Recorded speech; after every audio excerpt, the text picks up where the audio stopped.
جن لوگوں تک دین نہیں پہنچا ان تک دین پہنچانا چاہیے. ہمیں چاہیے محنت کریں، ہمیں چاہیے کوشش کریں، ہمیں چاہیے اسلام کا پیغام ان تک پہنچے، بس یہ. لیکن اگر ہم فتویٰ شرعی دے دیں کہ ہر مسلمان پہ واجب اور ضروری ہے تو زندگی بڑی مشکل ہو جائے گی. اسے فتویٰ نہیں دیا جا سکتا، لیکن اسے احساس دلانا چاہیے کہ اللہ کا دین جس حد تک ہو سکے ہر جگہ پھیلانا چاہیے. اپنے چھوٹوں میں جو مسلمان ہیں، اپنے بڑوں میں کوئی کوتاہی ہو تو ادب احترام سے، اور غیر مسلموں تک تو پہنچانی. اسی لیے ہم نے اس دن عرض کیا تھا کہ وہ دوسرا جملہ کہ غیر مسلموں کے دل میں یہ ہمارے لیے فرض ہے ہم اپنی محبت پیدا کریں. یہ ہمارے لیے فرض ہے اور ہم اس میں بڑی کوتاہی برت رہے ہیں. آپ یقین مانیں 9/11 جب ہوا ہے تو ہمیں امریکہ جانا تھا نومبر میں، سیٹ وغیرہ بک ہوئی بھی تھی، تو بہت دوستوں نے روکا. میں نے کہا ہمارا اس تعلق کیا ہے، کیوں نہ جائیں؟ وجہ کہنے لگا ایسے ہو رہا ہے. میں نے کہا کچھ نہیں یار، ان قوموں میں ابھی تک عدالتوں میں انصاف باقی ہے.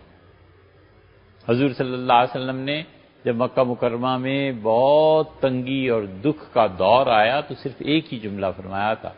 ہر طرف آپ دیکھتے تھے پٹائی ہو رہی، مار، ہر طرف آگ اور یہ. تو آپ نے فرمایا حبشہ کا بادشاہ میں نے سنا ہے انصاف کرتا ہے، میں اجازت دیتا ہوں وہاں چلے جاؤ. یہ عدل اتنی بڑی چیز ہے کہ صحابہ کرام رضی اللہ عنہم مکہ مکرمہ چلے گئے. صاحبزادی صاحبہ حضرت زینب رضی اللہ، زینب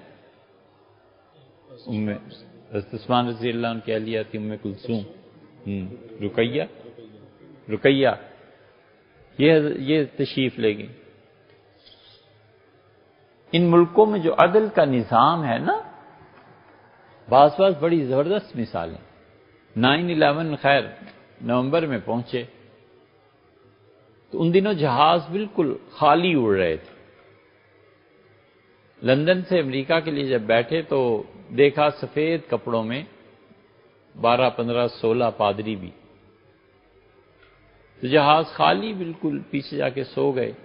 کئی گھنٹے بعد جب اٹھے تو چائے وائے، تو پادری انہوں نے مجھے کہا کہ یہاں آ جاؤ. چلا گیا، چائے پینے لگے. بہت باتیں، باقی گھنٹوں میں پادریوں سے ہی باتیں ہوتی رہیں. میں نے کہا جتنا آپ محنت کرتے ہیں اس کا فائدہ کیا ہے؟ اسکول، مشنری اسکول جو ہوتے ہیں، اس پہ بات آئی نا.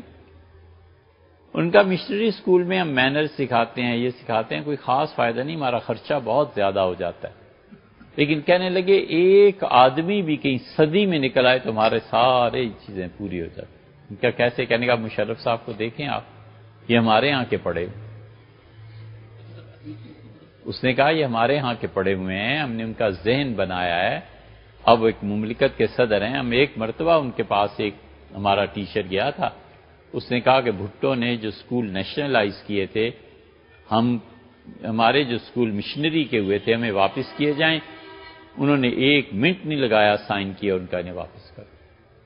کیا تمہارے جو اسکول ہیں اس کے مقدمے چل رہے ہیں، ہمیں یہ فائدہ. انہوں نے کہا ہمیں سینٹ پتہ نہیں کون سا اسکول تھا جہاں یہ مشرف پڑھا، پتہ نہیں سینٹ پال تھا کون سا نام انہوں نے، ہاں پتہ نہیں، بہرحال سینٹ کا ان کا اس اسکول سے پڑھا تھا. انہوں نے کہا ہم نے اس کا ذہن ہی ایسا بنایا ہے جدید.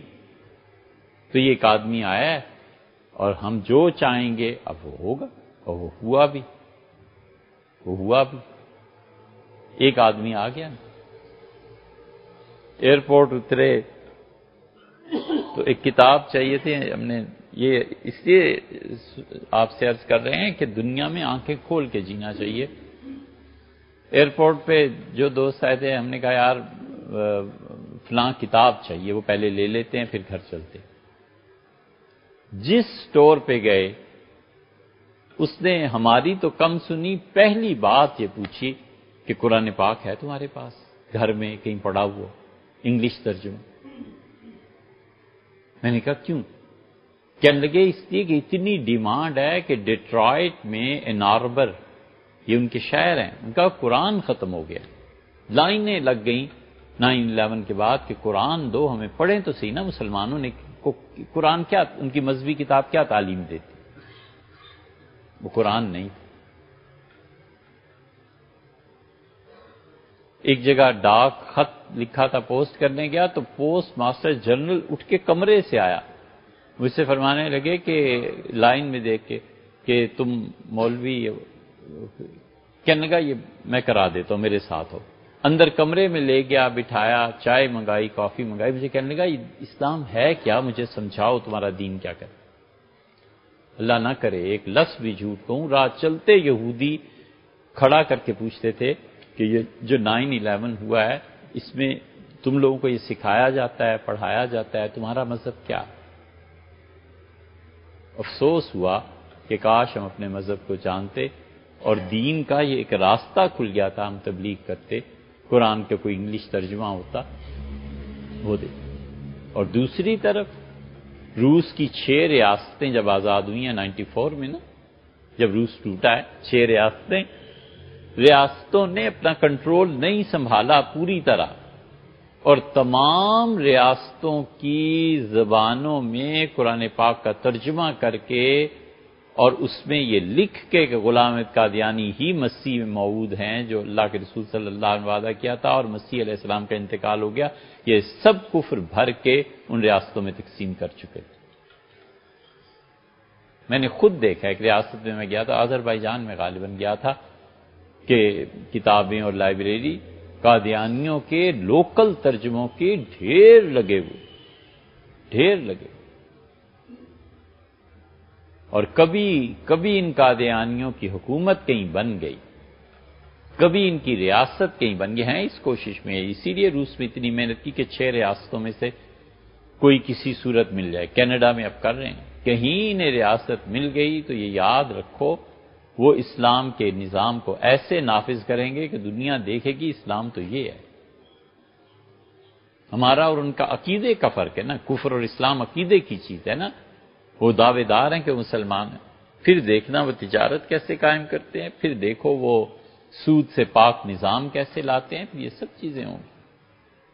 ولیعذ باللہ، خدا نہ کرے کہ وہ سیاہ دن دیکھنے کے لیے ہم باقی رہیں، مگر یہ ہمارے کرتوت ہیں، اور علامہ اقبال نے کہا نا کہ غفلت مسلمانوں کی دیکھ، اوروں کی عیاری بھی دیکھ۔ تو اس لیے بھیا یہ اللہ کا دین، اس کو پہنچانا، غیر مسلموں کے دل میں اسلام، ہم مسلمانوں کی محبت، نرمی، یہ ہمارا فرض بنتا ہے، یہ ہمارا فرض۔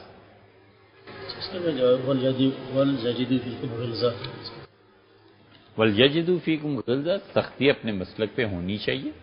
کفر کی دعوت دے گا عیسائیت کی سے، تو اس کے مقابلے میں تو پھر صاف بات ہی کہنی ہے نا کہ نہیں، لیکن یہ کہ اس میں لہجہ بھی ایسا کیوں ضروری ہے کہ مار دو،